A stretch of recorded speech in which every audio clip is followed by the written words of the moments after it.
Okay, we ready? We ready to start? Are we ready to rock and roll?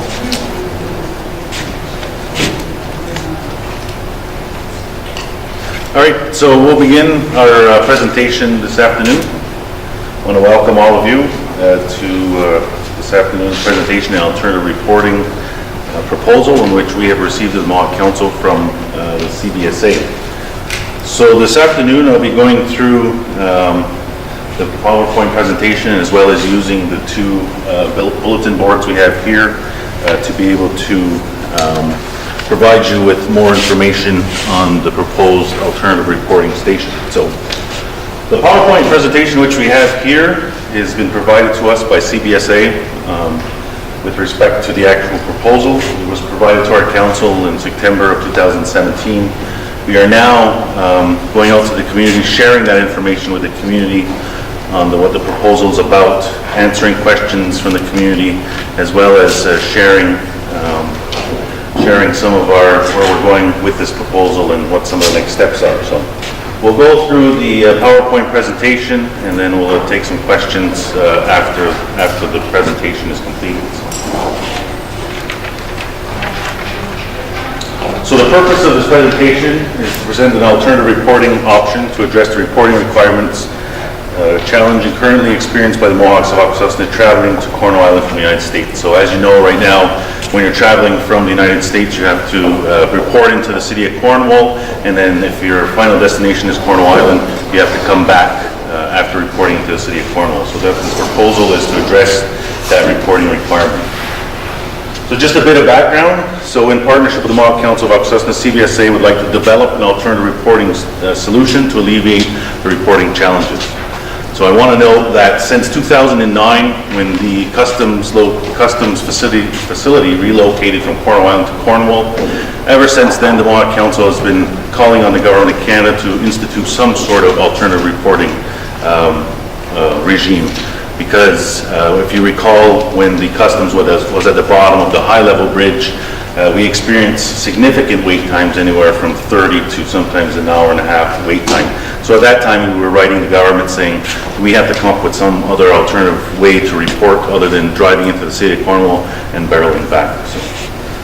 So an alternative reporting solution would expedite the border clearance process that would be made available to all Mohawks of Akwesasne as identified under the Indian Act. So anybody that has a status card with this proposal, if initiated, would be available to all members of the Mohawk community of Akwesasne. So some of the key considerations is the proposed solution will need to fit in a geographical area. So if we look at the map here, which we'll have on the presentation a little bit after, is that the former location of the CBSA facility on Cornwall Island, where what used to be known as the commercial component, where trucks would pull in and park, that is the proposed area. So the alternative reporting would have to fit in that exact location.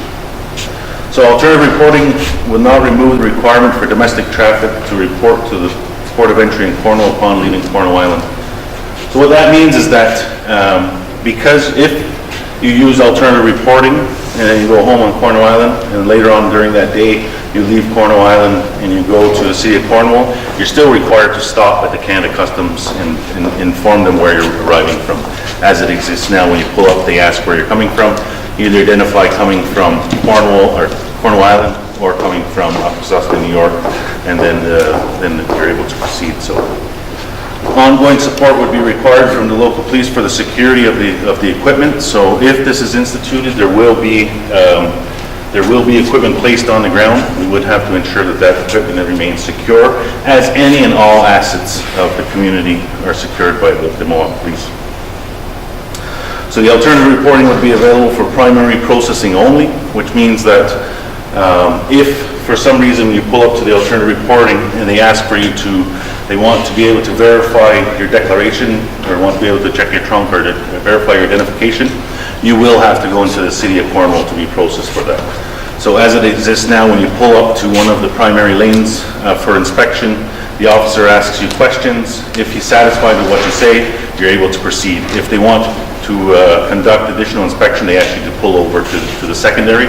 So secondary inspections will not occur on Cornwall Island. Anybody that is asked to verify their declaration or has been asked to pop trunks or verify their goods will have to proceed to the City of Cornwall.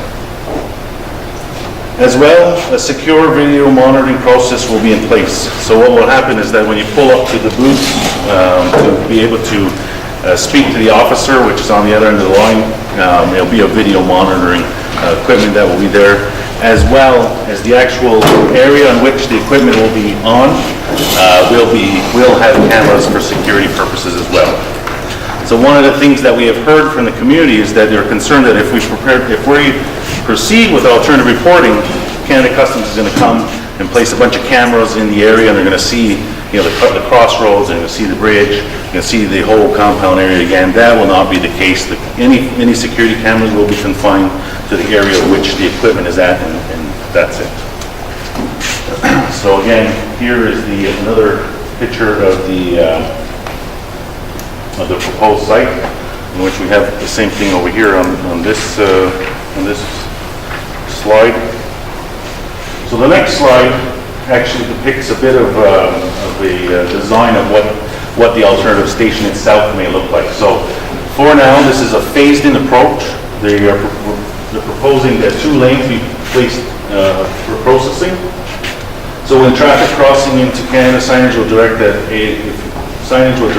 eligible AR members, so meaning that as you come down from the American Bridge, if you are using alternative reporting, signage will direct you into lanes that will look similar to this here.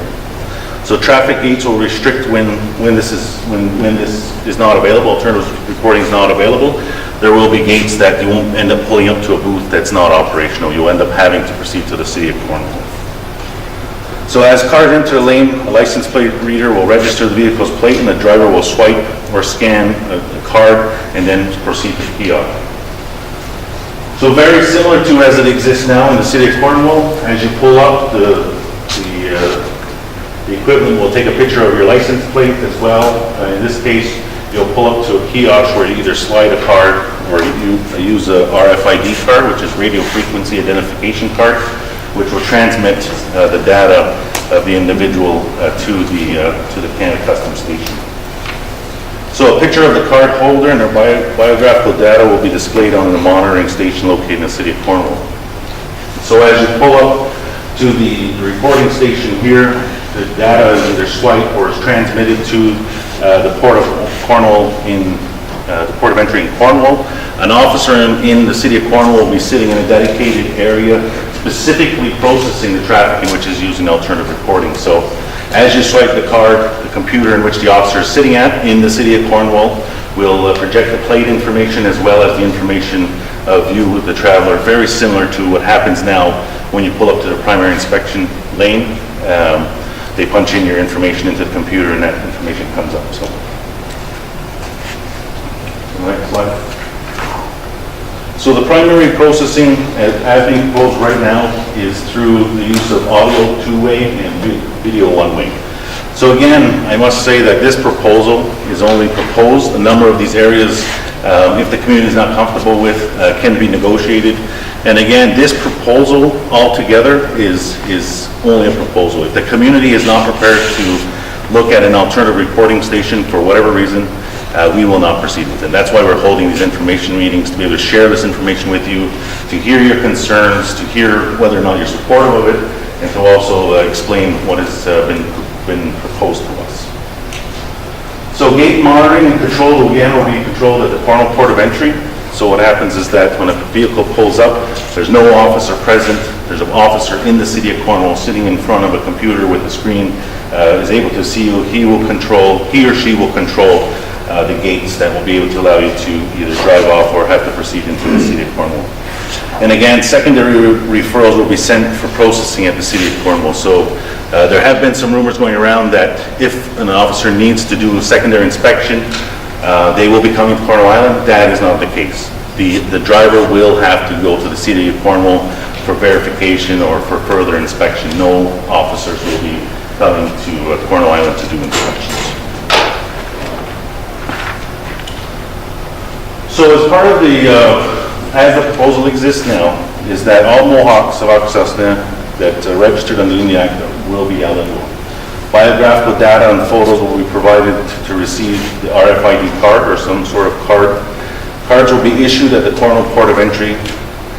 ID confirming status residence will be required. All information obtained will be securely stored, likely in a standalone system, and the cards will be issued by CBSA and remain the property of CBSA. And cards could be canceled for non-compliance.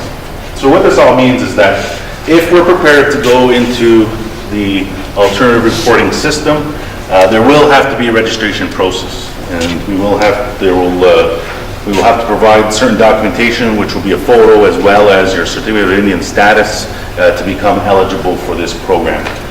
We have heard from community members that maybe perhaps we should be the ones issuing a card, or perhaps we should be the ones carrying the system. This is something that we can further explore. The approach that we have taken thus far is what is going to be able to get us to, if the community is prepared to go into this sort of arrangement, how fast can we get this to work? And if we push on having our own card, this will just delay the implementation of this, but this is something that we're looking to the community to hear some feedback on. The other thing that I want to mention before we leave this slide is that over the last several years we have been pushing on the government to issue machine-readable status cards, because right now, as you present your status card to whether it be Canada Customs or U.S. Customs, the officers end up having to key in all that information manually, which takes time, right?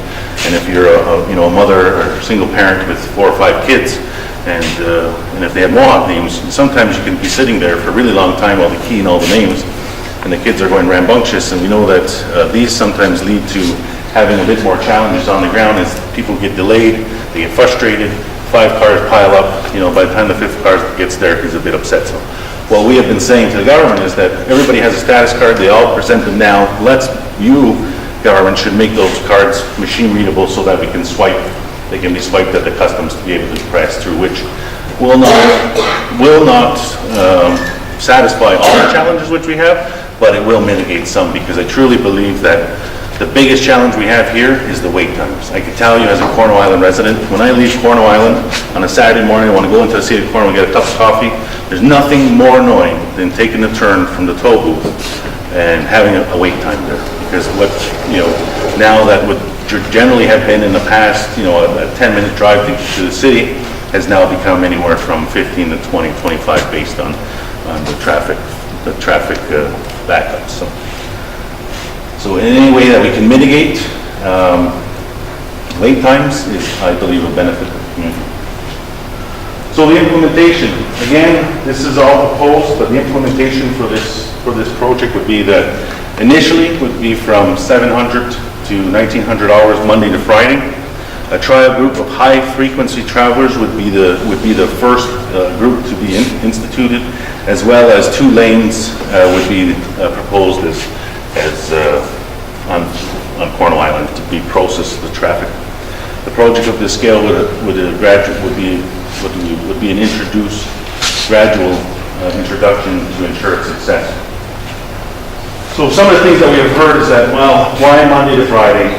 Why only a group of a certain group of people, and why only 2 lanes? So because this is a pilot project, and we want to, if the community is prepared to go into this arrangement, we want to ensure that it's successful. The high frequency users is the first place to start. That means that the people that live on Cornwall Island, drive to St. Regis, or drive to Snai, or Akwesasne, New York, and work there and drive back every day, Monday to Friday. Some people do that 2-3 times a day. Or the folks that live in Snai, St. Regis, drive to Cornwall Island for work and drive back every day. These people are the high frequency users that we would be looking to target as the first group to try this out. And then it is a gradual that every person in Akwesasne that has a status card would be able to use this. But at first, these are some of the parameters in which is being proposed as a starting point to implement this program. So some of the immediate benefits would be that it would eliminate the need for a longer trip to the port of entry in Cornwall, it would reduce wait times, and no CBSA officers would be present on Cornwall Island. One of the things, though, is that if there are the theory and the thought is that more people that are using alternative reporting coming from the states or St. Regis or SNI, more people that is using alternative reporting means less people heading into the city of Cornwall to report, which means that for Cornwall Island traffic, going from Cornwall Island to Cornwall, the likelihood that there'll be 5 less cars in your way because they've now used alternative reporting is probably more probable. So, meaning the more people that use alternative reporting means the less people in the city of Cornwall lined up, means likelihood of less wait times, less frustrations. It is not a solution to all of the challenges which we have. It's a mitigation measure to be able to have less cars waiting in line, less people heading into the city of Cornwall, doing a loop around and coming back. So some of the next steps would be is that we conclude an agreement on the alternative reporting parameters. So the things that we have outlined here today are not the final proposal. We have heard from some of our information meetings already that people are not comfortable with certain things. We'll take all the information back that we're providing to you, and over the next few days, we'll take all that information, roll it up, and then head back to the table with CBSA and say, look, this is what our community is saying. These are the concerns. By and large, this is not this is not based on what we hear today or tomorrow or the next day. We will not be making a decision based on it. This is our first round of information. We're sharing the information with you to answer your questions, to get a better understanding of what's being proposed, but this is going to take several months for us to be able to come to whether we're prepared to go down this avenue or not. And I must make it clear, though, that the CBSA may be proposing this, but since 2009, the Mohawk Council has been driving the federal government saying, we need some other alternative reporting. We cannot be going into the city all the time and coming all the way back. It makes no sense at all. So the other thing is that we have to conclude an agreement to ensure the issue of the police support, again, for the security of the equipment in that area, which we would expect that this equipment would receive the same protection as any equipment in our community or any personal property. So you're parking your vehicle outside, the police are responsible for law and order. The same exact thing will be provided for this area. The undertaking engineering and design work and initiate registration, which would be nearer to completion again for the intake session that's being proposed. You have to register, so that will happen in the end. The next slide is a bit of timelines that outlines where this project is at. Potentially it's anywhere from 18 to 24 months. So should we conclude in the next 4 to 6 months that we're prepared, we've satisfied all the concerns of the community, it would take anywhere from 18 to 24 months before we're actually seeing a vehicle being processed through something like this. So through some of the information meetings in which we've heard from community members, well, if Cornwall Island is prepared to do this and it works, now does that mean that they're going to end up putting that in SNI and St. Regis? So here on St. Regis Road or in SNI at one of the other 4 to 5 places that you cross? Absolutely not. One of the things we have said is that if we're prepared to institute this, it does not mean that we're going to put one in St. Regis. We're not going to put one in SNI because of that. And I will tell you that if the government wanted to place an alternative reporting station in SNI or St. Regis, they have no property to be able to do it. So which means they would have to go down the expropriation avenue, which I can tell you would be faced with a lot of resistance from our people, because we have seen the historic injustices of the government coming in, taking our land for a purpose that suits them. So we will make that abundantly clear that if the community is agreeable to this, it does not mean it's going to work anywhere else. The other thing too, though, is to note is SNI and St. Regis is that there's nowhere else you can go. It's landlocked by the water. And that doesn't make any sense to be processing traffic in those two areas. The other thing that we have heard from the community is, well, Canada and the United States have signed an agreement to look at co-locations of customs, meaning that why don't they take the customs in Cornwall, relocate it into Hogansburg instead of having to do this? Well, ideally, we have said to the government that that's what we would prefer for long term. That's obviously upon community consultation. But we have written the minister and said that if we're prepared to go into alternative reporting, that does not mean that you will not continue to try to get that customs station into the United States. So one will not equal the other. And the other thing that is important to note that right now, the policies, the immigration policies and of Canada and the immigration policies of the United States right now under the current Trump administration and the Trudeau administration are very far apart. So for the Canadian government to be in a position to put Canada Customs to the United States is probably not going to happen for the next 4 years based on the policies that exist now, because there are people literally flooding out of the United States going into Canada, and if there was a, in order to collaborate on a customs location is probably not going to be happening anytime soon, simply because of that. And that's the real political reality of how the two governments view immigration, things like that, from one end to the other. Border security, they are both on, the physicalness, the borderness, but the immigration policies, which is equally as important as the security aspects, is a bit challenging. So. And I think that is all of the slides that we have. I will entertain any questions that anybody may have. Yes? I think you forgot to mention the non-reporting cars. The non-reporting cars, unless you get an amnesty again, non-reported cars cannot use them. Yeah, so there's a couple things that have been brought to our attention. So we know that right now some people travel from the United States and go on to Porno Island without going to the city of Porno and reporting.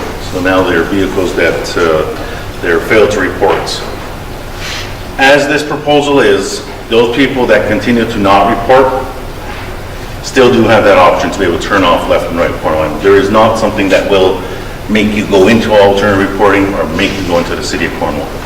The areas of improvement are all confined to this area of where the equipment would actually be. There will be gates here so that you don't have cars piling up on each other. There will be gates here so that cars aren't being trying to get processed when the station is closed. And there will also be gates here so that when you know that you're been cleared to go, it will allow your either lights or a gate will be able to indicate that, so you're not just driving off and wondering what the heck just happened.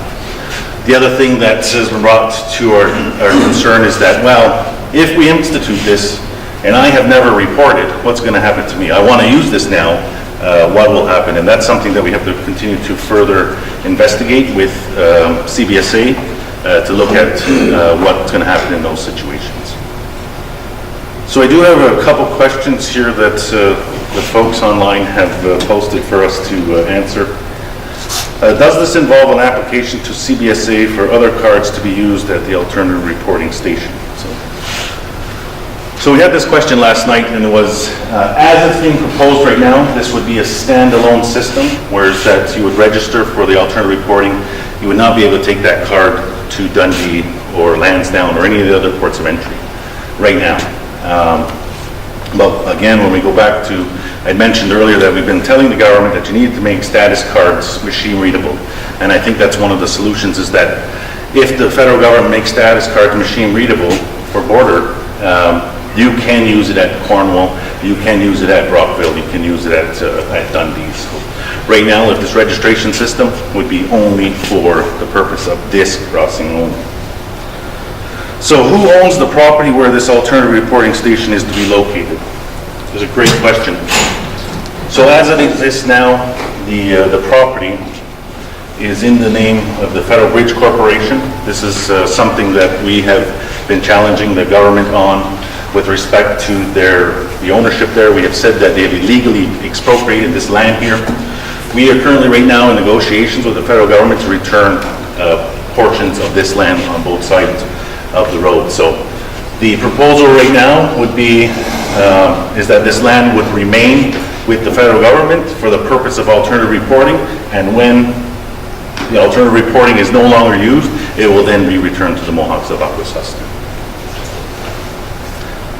So is alternative reporting only for Gawanoga residents? As it is being proposed now, it's not only for Gawanoga residents. It's for the way we're going to be phasing it in will be for the heavy users first, and then to all users. So the end goal is to have every Mohawk of Akwesasne to be able to use alternative reporting.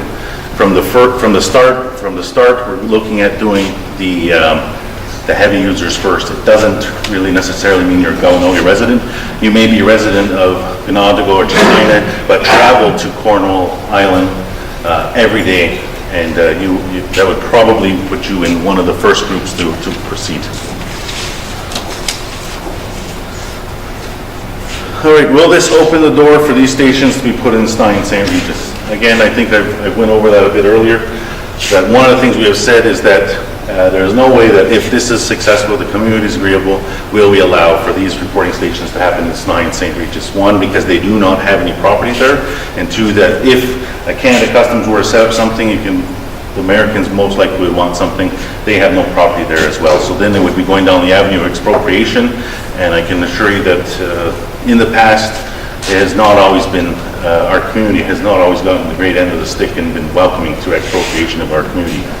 In fact, we are in negotiations to ensure that expropriation doesn't occur again in our community. So are the Mohawk Police providing 24-hour security? Again, there is a requirement that this equipment be secure, but our expectation is that any community property or any property in our community is safe and secure by the police services in which are provided now. So there would be some mitigative measures here to ensure that people aren't just walking through there and things like that, but it would be no different than one of our assets now being parked in a parking lot and the security in which they would receive there. We would ensure that the Mohawk Police would respond if there's an issue there for security purpose or for vandalism, but the police services would continue to be the responsible agency to provide safety and security. So will the station bring more cameras to the area? Again, what we have said is that the physicalness of where these gates will be placed is what is the only area in which we will ensure that cameras will be located. We are not going to agree to put alternative reporting in and then have 5 cameras pointing up the bridge, north and south, and then 3 cameras pointing down each east and west of Island Road. So the secure area will be the only area in which cameras will be located. Is this mandatory? No, it is not. You do not have to use alternative reporting. If, again, this is going to be through, what's being proposed is that it will be through an enrollment process, so you will have to provide the information to be eligible to use it.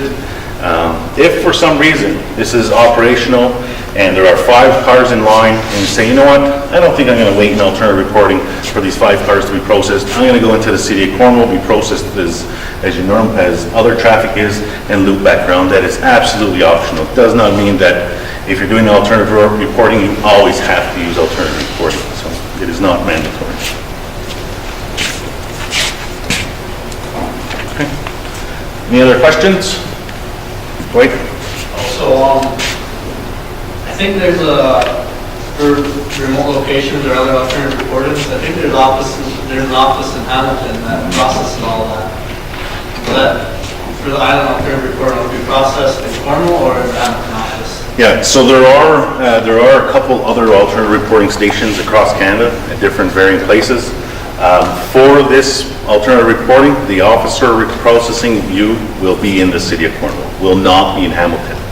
So anybody that you'll be seeing on the screen and you'll be interacting with will be in Cornwall, will not be at another location. And that's a good point that you bring up on those other locations. Some of the other equipment that we have seen at other locations is a very secure garage in which you drive into, you're processed, and then the garage doors open and send you through. This is not what's being proposed here, because one thing to understand in some of those other alternative places is that the traffic is very minimal. So they may, when they're using the station, 5 or 6 cars. Gawanoe, Cornwall Island, there's 10 million cars that process through there every year. 70% of the users is us, and it's not occasional, right? There is a lot of Mohawks that goes through the port of entry every day, and that's one thing we have said to the government of Canada, is that this is no port like anywhere else, because there is a lot of us. We are the heaviest users here. There's no other port of entry that you can say it's locals use it that much, and never mind being an Indigenous community. Question? Yes, I have a question. You mentioned wait time. Immediately, I noticed there's heavy traffic, and I go through several times a day. why can't they open up 4 lanes between 4 and 6 o'clock when people are coming from work and going home? Yet they take such a long time to finally open up another lane. Yeah. And it gets backed up, and it gets backed up right to the toll bridge too as well. Yeah. And sometimes the jam is there. Yeah. Why can't they, every day of a working day, Monday through Friday, open up 4 lanes at 4 o'clock Yeah. and deal with the flow? I'm shocked sometimes when I see 4 or 5 of them. Once in a great while, once a month maybe, there's 4 or 5 lanes open. Yeah. And it's just flow. Why? Are they short of staff? Yeah, so this is something that we've continuously heard outside of this. We actually had the president of CBSA here 2 weeks ago, and one of the things that we said to him, the big differences between Canada Customs and the United States Customs is basically open on demand, right? So you get 5 cars in line at US Customs, they're opening another lane. If there's more needed, they open it really quickly. Over there, I'm not sure if, it has to go through some approval process or what it is.